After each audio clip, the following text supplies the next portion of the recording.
সবজি লাগবে দাদু? আমাদের বাড়ির পাশের কালো বিলের শাপলা, নানা রকম সবজি আর দুধ আছে। তা লাগবে বলেই তো তোমাকে দাঁড় করিয়েছি বাপু, তুমি তো শিক্ষিত মানুষ। তোমার কি এখন আর এসব মানায়? তুমি বিএ পাস, তুমি কেন সাইকেল চড়ে এসব বিক্রি করবে? শিক্ষিত বলে কি এসব বিক্রি করতে নেই? আমার বাবা ছোটবেলায় মারা গেছেন, এসব করেই সংসার চালিয়েছি। নিজে বিএ পাশ করেছি আর এখনো চলছি এই করি আর কি। তা তুমি চাকুরি করলেও তো পারো নাকি? তা তো পারি। শহরের বড় স্কুলে চাকরি পেয়েছিলাম, কিন্তু মাকে ছেড়ে থাকতে পারি না, তাই গ্রামেই থাকি। আজকালকার যুগে তো তোমার মতো ছেলে দেখা যায় না। কালো বিলের সব শাপলা তো তোমার না, ওগুলো তুমি বিক্রি করে টাকা নাও কেন? আর বিলের পারে যে পতিত জমিতে সবজি চাষ করো, ওই জমি তো মানে ওই সবজি তো গ্রামের সবার। মানে শাপলার সবজি দাও দেখি, দাও। দাদু, তোমার দুধ লাগবে? আমাদের বাড়ির কালো গায়ের দুধ আর কি, খুব স্বাদ, একেবারে যে খেয়েছে মানে কেবল খেতেই চায়। এই নাও টাকা। এবারে আসি, আমাকে আবার খেতে যেতে হবে। ও মা, তুমি তো কেবল দুধের টাকা দিয়েছো। তা শাপলা আর সবজির দাম দেবো কেন? তোমাদের বাড়ির পাশে কালো বিল, কিন্তু তোমাদের না, ওটা গ্রামের সবার। ওখানে যা চাষ করবে তা গ্রামের সবার। কিন্তু আমি 10,000 টাকা ধার করে সবজি চাষ করছি, তার কি হবে? আমি অত বুঝি না বাপু। তোমার জমিতে চাষ করনি তাই আমি এসবের কোনো টাকা দেবো না। তোমার লজ্জা করে না বিয়ে পাশ করে এসব করতে? আহাম্মক! কি রে খোকা, কি অত ভাবছিস? না মা, তেমন কিছু না। আজকে হরিপদ দাদুর সাথে কথা হলো। সে তো প্রতিদিনই তোর সাথে কথা হয়, আর হবে নাই বা কেন? তুই যে সবজি দুধ সাইকেলে করে বিক্রি করিস, তোর থেকে হরিপদ কাকা সহ গ্রামের সবাই কেনে। তা কি এমন বললো মুখ গোমড়া করে বসে থাকতে হবে? বললো শিক্ষিত হয়ে এসব করছি। সে তো খাঁটি কথাই বলেছে। বলি, তোর তো একটা ভবিষ্যৎ আছে, দুদিন পর বিয়ে করবি, বাচ্চা কাচ্চা হবে, তোর সামনে পুরো জীবন পড়ে আছে। কিন্তু মা, তুমি গ্রামে একা থাকবে কি করে? আমি কি অচল? তুই শহরে গিয়ে চাকুরি করবি, তারপর গ্রামে জমি কিনবি, নতুন বউ ঘোমটা দিয়ে সারা বাড়ি ঘুরে বেড়াবে, আমাদের বাড়িটা সুখে ভরে উঠবে। কিন্তু কালো বিলটার কি হবে? ওটাকে তো শহরে দেখতে পাবো না। কালো বিলটা গ্রামের সবার। তুই শাপলা তুলে প্রতিদিন বিক্রি করিস, কেউ কিছু বলে না। কোনোদিন যে বলবে না তা কিন্তু নয়। তা তুমি মন্দ বলনি। যাই, কালো বিলটাকে দেখে আসি। ও তো আমার ভাই, দুজনে একসাথে বড় হয়েছি। ওর রূপ দিনে যেমন সুন্দর, তেমনি রাতেও সুন্দর। শুনেছি মানুষের ওপর পরি ভর করে, আর এখন দেখি তোর ওপর ভর করেছে বাড়ির পাশের কালো বিল। আমি চললাম, তুমি নাক ডেকে ঘুমাও। তুই বাইরে থাকলে কি আমার ঘুম আসে? ঘরে বৌমা আনতেই হবে, তা না হলে তোর মাথা থেকে কালো বিলের ভূত নামবে না। ও সব এত তাড়াতাড়ি হচ্ছে না, আমি বলে দিলাম। কি রে হারেন, তো সবজির ব্যবসা কেমন চলছে? হ্যাঁ, সে তো মন্দ না। আমার কালো গায়ের দুধের চাহিদা বেশি, প্রতিদিনই মানুষ একদম হামলে পড়ে। সে তো ভালো কথা, কিন্তু আমার মনে কেমন কু ডাকছে। জানিস, মনে হয় না আমার বেশি দিন সবজি বিক্রি করতে পারবি তুই আর। কেন গগন, কি হয়েছে? মোড়ল সকালবেলায় কালো বিলের পাশে লোকজন নিয়ে কি যেন বলা বলি করছিল। বিলের সামনে আসতেই পারে, তাতেও তো ভাববার কি আছে? আমার বাড়িখানা অনেক ছোট, আমি তোর মতোই কালো বিলের শাপলা এবং পাড়ে সবজি চাষ করে বিক্রি করি। কোনো কারণে যদি এই বিল মোড়ল নিয়ে নেয়, তবে তো আমাদের উপোস করে থাকতে হবে। আমি তো অমন করে ভাবিনি কখনো। এতদিন কালো বিল কেবল এর আশেপাশের মানুষই ভোগ করেছে, বলা তো যায় না কখন মোড়ল মাছ চাষ শুরু করে দেয়। শুনেছি হরিপদ দাদুর কাছে এখানে কালো বিল নিয়ে মোড়ল এই একটা নতুন পরিকল্পনা তৈরি করছে। তুই মানে শিক্ষিত ছেলে হয়ে শহরে গিয়ে চাকুরি করবি, মরণ হবে আমার। না জানি কি ঘটতে চলেছে, বুঝলি? আমার মনে হয় না কালো বিল আমাদের থেকে ওরা কেড়ে নিয়ে যাবে। কালো বিল কোনো কালই আমাদের ছিল না, কিন্তু ওটা তো মোড়লেরও না, তাই না? কি গো রূপমতি, তোমার কালো গায়ের দুধ তো খুব মিষ্টি। কালো গাইয়ের দুধ মিষ্টি হয়, এজন্যই তো আমি কালো গাই পালি। তো কে বলবে রূপমতির স্বামী নেই? ওর ছেলেই তো প্রথম বিয়ে পাশ গ্রামে, তাই না? তা ঠিক বলেছেন, গ্রামের প্রথম বিএ পাস আমার ছেলে, আর আমার স্বামী প্রথম ম্যাট্রিক পাস ছিলেন গ্রামে। তোমার স্বামী তো শহরে গিয়ে চাকুরি করতো, আর তোমার ছেলে সাইকেল চালিয়ে সবজি বিক্রি করছে। ছি ছি ছি ছি ছি। হারেন যেমন বিয়ে পাস গ্রামের একমাত্র ছেলে, ঠিক তেমনই গ্রামের সেরা মা ভক্ত ছেলে। মাকে ছেড়ে শহরে গিয়ে চাকরি করে না। হ্যাঁ, আমার ছেলের জন্য পাত্রী দেখতে পারেন, বউ আনলেই সব ঠিক হয়ে যাবে। সারা রাত এই কালো বিলের সাথে কথা বলে তোমার ছেলে, ওর বিয়ে কালো বিলের সাথে করিয়ে দেবো? কি মুশকিল, সবজি বিক্রেতা ছেলের জন্য গোয়ালিনী মা পাত্রী খোঁজে। সে কি গো, আমার ছেলের বিয়ে আমি কেন কালো বিলের সাথে দেব গো? আমার ছেলে বিয়ে পাস, আমি গ্রামের সেরা সুন্দরীর সাথে ওর বিয়ে দেব। অমন মা ভক্ত বিয়ে পাস সবজি বিক্রেতাকে কে সুন্দরী মেয়ে দেবে? ওর বিয়ে হবে কালো বিলের সাথে, আর আমি না হয়। তুমি যদি আমাকে বিয়ে করো তবে আমি কথা দিলাম তোমার ছেলের সাথে কালো বিলের বিয়ে দিয়ে দেব। এক কাজ করুন, আপনার গোয়ালে যে ষাঁড় আছে তার সাথে আমার কালো গাইয়ের বিয়ে দিয়ে দিন। বিয়ের যখন এত কথা উঠছে তখন বিয়ে না হলেই নয়। রূপমতি যেমন কালো গাইয়ের মা, কালো বিলের মা, তেমনি হারানের মা।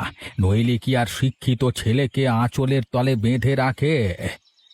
ছেলের ভবিষ্যৎ ভাবে না গো, ভাবলে কি আর অমনটি করে?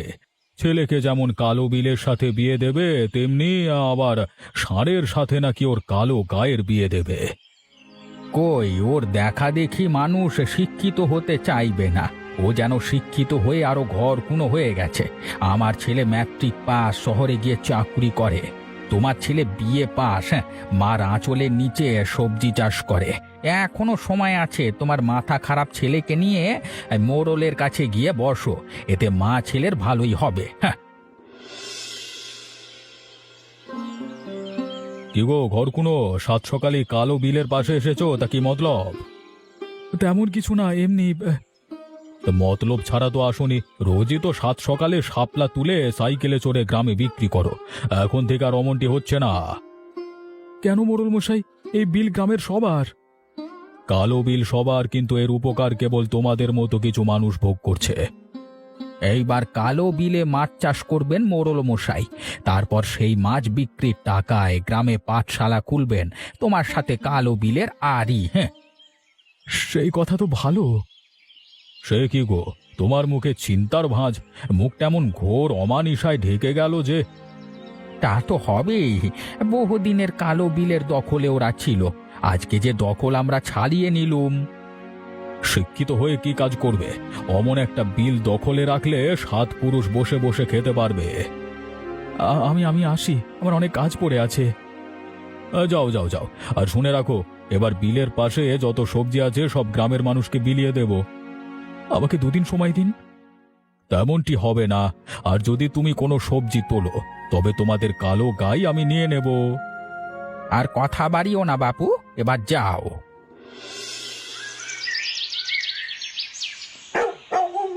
হারেন, এখন তো আমরা পথের ভিখিরি হয়ে গেলাম রে। আমাদের সব সবজি মোড়ল নিয়ে গেল।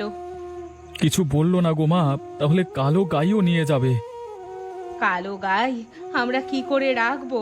মোড়লের নজর তো এখন আমাদের কালো গাইয়ের দিকে, না জানি কোন দিন নিয়ে যায়। মানুষ কতটা অমানুষ হলে অমনটি করতে পারে? বিলের জন্য ওদের অত কারাকারি কিসের? তোদের বাপদাদা সম্পত্তি তো না, না জানি ওর বাপদাদারা কেমন ছিল। ওদের বাপ দাদারা এমন কুকর্ম না করলে কি করে এমন রত্ন জন্ম হয়? ঘরে চাল নেই, তোকে কিছু খেতেও দিতে পারছি না। ঘরে তো কোনো টাকাও নেই, এখন একবেলা খাবার জোটানোই তো দায়। আমি তো তোকে আগেই বলেছিলাম কালো বিল আমাদের নয়, ওতে তো আমাদের দিন যাবে না। শহরে গিয়ে চাকুরি কর, তারপর বৌমা আন। আমি আর কতদিন নাতিপুতির মুখ দেখতে হবে না? মা, এখন আমার কিছুই ভালো লাগছে না, কি করব ভেবে পাচ্ছি না। সব দিক দিয়ে যেন বিপদ ধেয়ে আসছে। ও হরিপদ একদম জঘন্য লোক। আমি শাপলা তুলে বিক্রি করে সেটা দেখে হিংসে করে শুরু করে দিয়েছে। আর মোড়লও কম কিসের, 2 দিন এই কালো বিল গিলে খেলো। কি আর করবি, আমাদের তো আর কোনো উপায় নেই। মোড়ল আমাদের পিছনে ভালো করে লেগেছে। আমরা কালো গাই গরুটা বিক্রি করে দেব, তা না হলে কিন্তু আমাদের কপালে খুব খারাপ কিছু ঘটতে চলেছে। তাই কর খোকা, আর যদি শহরে গিয়ে চাকুরি করতি তবে এসব লোক তোকে আর ধরতে পারতো না। ঠিক বলেছ মা, হরিপদর ছেলে শহরে চাকুরি করে বলে খুব বড়াই করে। তা তো করবেই বড়াই। তোর মতো বিয়ে পাশ ছেলে যদি সবজি চাষ করে, তাও জমি যদি নিজেদের হতো, তুইও শহরে চাকুরি করলে আমাদের নুন পান্তা খেতে হতো না। আজ তো তাও জুটছে না। মা, আমার বাবা নেই, এই কালো বিল আর তোমাকে নিয়েই আমাদের সংসার। তাসের সংসার ভেঙে গেছে রে বৈশাখী ঝড়ে। আমাদের তো সবজি চাষের জন্য টাকা ধার করেছি, তা শোধ করাই তো কষ্টকর হয়ে যাবে। কাল হাটে গিয়ে কালো গাই বিক্রি করে দিয়ে ধারের টাকা শোধ কর, তা না হলে কোন দিন মোড়ল বলে বসে কালো বিলে শাপলা বিক্রি করেছিস, তাই কালো গাই তার। আমিও তাই ভাবছিলাম, কিন্তু তোমাকে বলতে সাহস পাচ্ছিলাম না। হরিপদ সব কিছুর জন্য দায়ী। ওর স্বভাবই গায়ে পড়ে শত্রুতা করা। মোড়লকে ওই কালো বিলে মাছ চাষ করার বুদ্ধিটা ওই দিয়েছে। ওই জলে কি আর মাছ হবে? ওলে কি আর কেউ এতদিন কালো বিলের জল ছুঁতো না? কোনোদিন মাছ হবে না। এর আগে কতজন চেষ্টা করেছে, এত কালো জলে মাছ হয় না। আর যে ভোদর, তাতে মাছ হলেও কেউ ধরতে পারবে না। আজ আমি আমার ছেলেকে দূরে পাঠিয়ে দিব। আমার খুব খারাপ লাগছে। কি করব মা, আমাদের তো কোনো জমি নেই যে চাষ করব। এখানে আমাদের শুধু এক চিলতে ভিটে আছে। তোর বাবার অসুখে সব বিক্রি করে দিয়েছি। ভাগ্যিস তোর বাবার এই ভিটে মাটি বিক্রি করতে দেয়নি, তাহলে তো আজ আমরা পথে পথে ঘুরে বেড়াতাম। তোমাকে ছেড়ে যেতে কলিজা ফেটে যাচ্ছে। তোমার কালো গাই বিক্রি করে দিলাম, এখন তুমি থাকবে কি নিয়ে? তোর অত ভাবতে হবে না। হরিপদের মুখে চুনকালি মাখাতে হবে। ওর ছেলে ম্যাট্রিক পাশ করে শহরে চাকুরি করে, সেই গর্বে আমাদের গ্রামে এত অপদস্থ করেছে। যে চাকুরি করে সেটা হলো পিয়নের চাকুরি। ওর বাবার তো তাতেই মাটিতে পা রাখতে পারে না গর্বে। তোর বাবা বেঁচে থাকতে হরিপদ আমাদের খেতে কামলা খাটতো। ওকে আমরা কত সাহায্য করেছি, প্রতিদিন ভাত খাইয়েছি, আমাদের গরুর দুধ ওকে ফ্রিতে দিয়েছি। আর আজ ও আমাদের এমনি অপমান করলো। মা, তার প্রতিদানই তো আজকে দিচ্ছে গো। দুর্জনদের সাহায্য করলে বিপদে পড়তে হয়। তোকে ছেড়ে দিতে বড় কষ্ট হচ্ছে রে, কিন্তু মনে রাখবি, এই কষ্ট তোকে শক্তিতে রূপান্তরিত করতে হবে। তোকে যারা গ্রাম ছাড়া করলো, তাদের তুই 2 হাত দেখিয়ে দিবি। আমি এই প্রতিজ্ঞা করলাম। যা রে বাবা যা, দেরি হয়ে যাবে, নৌকায় ওঠ। মা, তোমার জন্য, কালো গায়ের জন্য আর কালো বিলের জন্য আমার প্রাণটা বেরিয়ে যাচ্ছে। মনে পাথর বেঁধে শহরে যা। কালো বিল তো আমাদের নয়, ওতে মন বসিয়ে কোনো কাজ নেই। ওই শাপলাগুলো তো কেটে ফেলবে, আমার কষ্ট ওরা বুঝবে না। অমন করিস নে খোকা, তুই শহরে যা, তারপর চাকুরি করে জমি কিনবি, তাতে বড় করে পুকুর খনন করে মাছ চাষ করবি, শাপলা চাষ করবি। তাই করব। যাক, এবার আমার চাকরি পার্মানেন্ট, খুব ভালো লাগছে। এবার মন দিয়ে কাজ করবে। দেশে ভূমিদস্যুতে ভরে গেছে, ওদের উৎখাত করতে হবে। তোমার পোস্টিং হচ্ছে ফুলপুর গ্রামে, সেখানে ভূমিদস্যু নতুন করে মাথা চারা দিচ্ছে, সরকারি ভূমিগুলো প্রায় গিলে খাচ্ছে। হ্যাঁ, বাহ, ওটা তো আমার গ্রাম, আর ওখানেই আমার পোস্টিং। হ্যাঁ, তো তুমি কাঁদছো কেন? আমাদের বাড়ির পাশে কালো জলের বিল আছে, সেখানে জল একটু কালো, কিন্তু হরেক রকম শাপলা তাতে ফোটে। ভোঁদরগুলো মনের আনন্দে সাঁতার কাটে। তারপর কি হলো? আমি বিয়ে পাশ করে গ্রামে থেকে যাই, সেই বিলের শাপলা এবং পাড়ের সবজি চাষ করে তা বিক্রি করতাম। আমার মতো আরো অনেকেই করত, কিন্তু মোড়ল আমাকে সেখান থেকে তাড়িয়ে দিল মাছ চাষ করবে বলে। ওখানে কখনো মাছ হয় না, ওখানে অনেক ভোঁদর আছে। আমাদের গ্রামের কেউ পুকুরে মাছ চাষ করে না, ওরা নাকি ওখানেও মাছ চাষ করে পাঠশালা করবে তারপর। কিন্তু বিলের পাড়ে পরিত্যক্ত জমিতে অনেক আগেই পাঠশালা করবার জন্য সরকারি অনুদান দিয়েছে। এই জন্য কি আমাকে গ্রাম ছাড়া করতে অমন উঠে পড়ে লেগেছিল? গ্রামে আমিই একমাত্র বিয়ে পাস ছিলাম, যাতে করে তার এই অর্থ আত্মসাৎ করা কেউ ধরতে না পারে। তাহলে তুমি তোমাদের গ্রামে নেমে পড়ো, আমার পক্ষ থেকে সব রকম সহযোগিতাই পাবে। হ্যাঁ, এবার মোড়ল আর হরিপদকে আচ্ছা করে শিক্ষা দেব। ওদের নাকের গোড়াতেই আমি কালো বিলের এই ফুলপুর পাঠশালা করব। তোমার মতো আমারও একখানা কাহিনী আছে। আমাদের গ্রামে একখানা বড় খেলার মাঠ ছিল। এই জমিদারেরা ওই গ্রামের মানুষের গরু চড়ানোর জন্য দিয়ে গেছিল, বাচ্চারা খেলতো, মেলা হতো। কিন্তু একটা লোভী মোড়লের কুনজরে পড়লো, সে উঠে পড়ে লেগেছিল জমিতে ওই ফ্যাক্টরি দেবে বলে। কিন্তু গ্রামে আমি বাধা দিলাম, সেই জন্য আমাকে মিথ্যে চোরের অপবাদ দিয়ে গ্রাম ছাড়া করলো। তারপর আমি শহরে এসে চাকরি নিলাম ভূমি অফিসে। প্রথমেই আমার পোস্টিং নিলাম, তারপর এমন শিক্ষা দিলাম বাপ বাপ করে গ্রাম ছাড়লো। তারপর আজ অব্দি আর গ্রামে পা রাখিনি। আপনার সহযোগিতা পেলে আমিও তেমনটি করব। আমি সব সময় তোমার পাশে থাকবো, মনে রাখবে কোনো অপরাধ কখনো মেনে নেব না। অবশ্যই স্যার। ঠিক আছে, যাও তুমি এসো। তা কি হে ঘর কোনো কবে আসলে? এই তো আজকে আসলাম। তা কেমন আছেন মোড়ল মশাই? ভালোই আছি। তোমার চাকুরির কি অবস্থা? কেমন বেতন পাও কেমন? চাকুরির অবস্থা ভালোই, বেতনও মন্দ না। তা আপনাদের কি অবস্থা? কালো বিলে তো মাছই হলো না, উল্টে ভোঁতরের উৎপাতে যে আমরা দিশেহারা।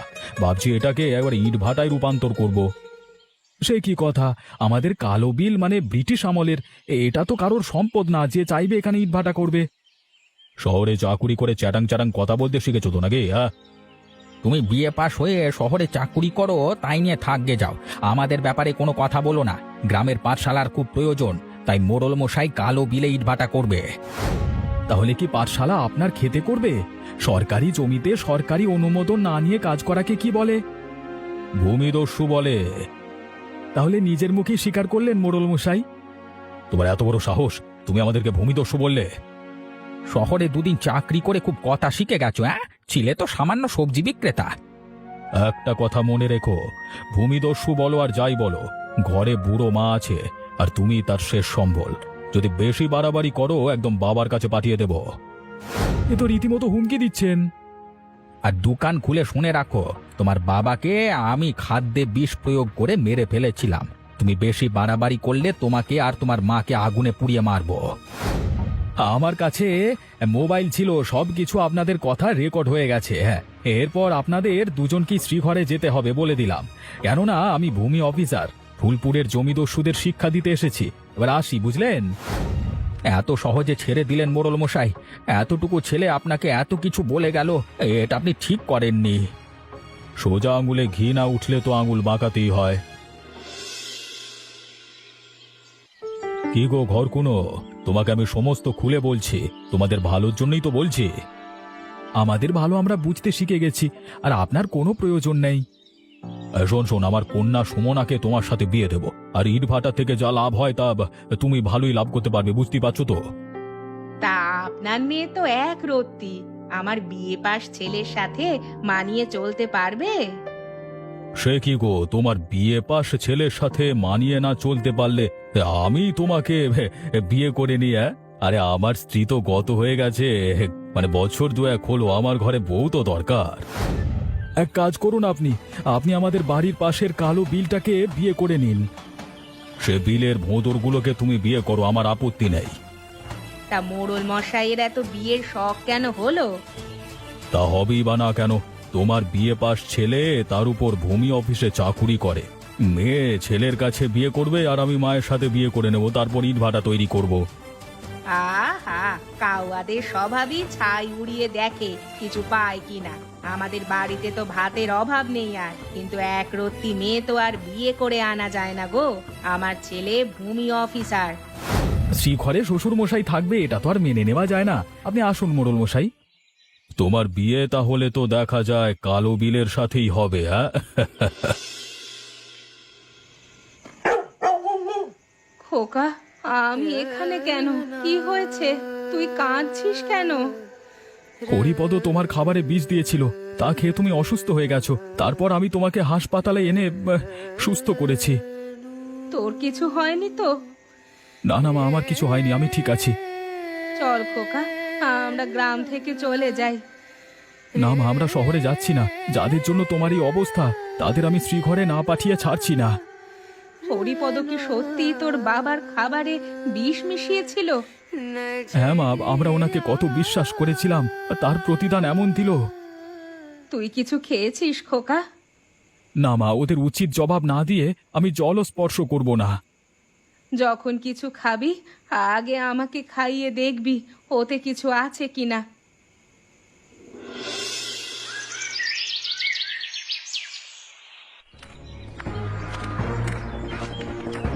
কি ব্যাপার, হঠাৎ আমার বাড়িতে পুলিশ? আপনার আর হরিপদের উপর ওয়ারেন্ট আছে, দুজনকে অ্যারেস্ট করা হলো। তা আমাদের বিরুদ্ধে কি অভিযোগ? আপনি ফুলপুর পাঠশালা তৈরি করবার জন্য সরকারি অনুদান আত্মসাৎ করেছেন, সরকারি বিল দখল করে ইটভাটা তৈরি করবার চেষ্টা করেছেন, আর হরিপদ রূপমতিকে বিষ খাইয়ে হত্যা করবার চেষ্টা করেছেন। বহু বছর আগে হারেনের বাবাকে বিষ প্রয়োগ করে হত্যা করেছেন। মোড়ল যা কিছু করেছে তার প্রমাণ আছে, কিন্তু আমাকে যে সব অভিযোগ করেছেন তার তো কোনো প্রমাণ নেই। আমাদের কাছে সমস্ত কিছু রেকর্ড হয়ে আছে। শুনুন, আমি আপনাকে অনেক টাকা দেব, ইট ভাটা হলে সেখান থেকে মাসে মাসে টাকা দেব, আপনি আমাদের ছেড়ে দিন। আমাকে ঘুষ দিতে যাওয়া? হ্যাঁ, আপনার নামে আরো একটি নতুন মামলা হবে। তুমি জিনিয়াস ভাই, তুমি জিনিয়াস। কেন স্যার? তুমি নিরলস পরিশ্রম করে 3 বছরে ফুলপুর পাঠশালা তৈরি করেছো, নিজের জীবনের ঝুঁকি নিয়ে কখনো বিল দখল মুক্ত করেছো। সবই স্যার আপনার অনুপ্রেরণা, আর আমার বন্ধু গগন যেভাবে সাহায্য করেছে তা আমি বলে শেষ করতে পারবো না। তা কেন করব না? আরে ফুলপুর পাঠশালা হওয়াতে আমাদের ছেলে মেয়েগুলো এবার পড়তে পারবে। আর এই কালো বিল আমাদের মতো ছাপেশা মানুষের বিল। শাপলার চাহিদা আশেপাশের গ্রামে প্রচুর। বিলের পাড়ে নানান পদে সবজি চাষ করি, তা বাজারে বিক্রি করে সংসার চালাই।